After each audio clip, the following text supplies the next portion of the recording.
Alrighty guys, welcome back to the video. In today's video, we will be going over another section of the Modern Money Mechanics, a workbook on bank reserves and deposit expansion by the Federal Reserve Bank of Chicago.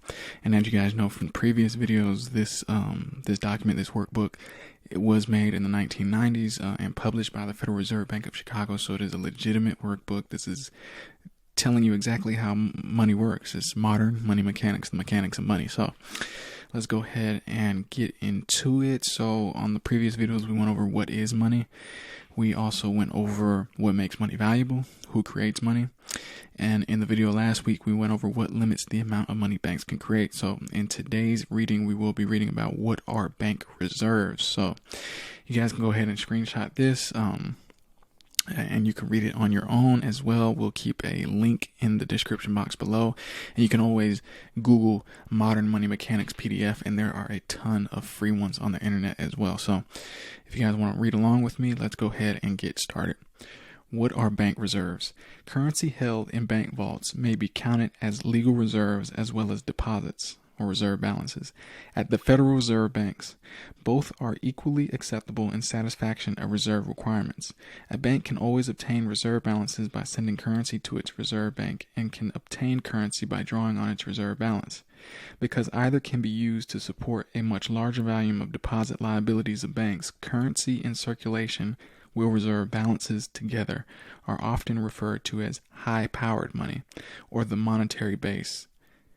Reserve balances and vault cash in banks, however, are not counted as part of the money stock held by the public.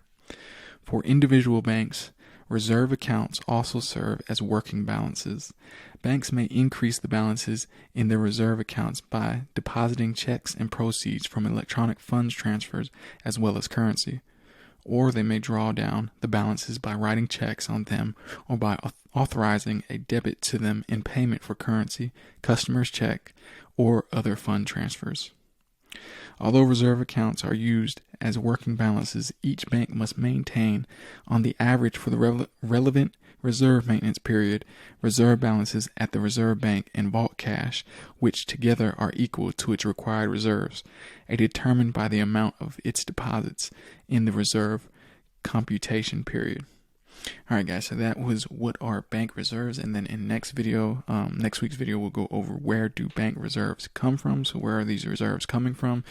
Generally we already have an idea they're coming from customers' deposits, right? So if on average they keep 20% and then they lend out the 80%, then the reserves are coming from the deposits by the customers, which are you and I, basically.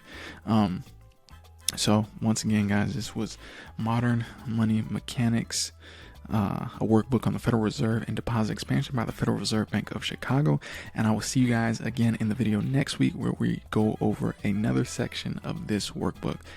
I'll see you guys then. Peace.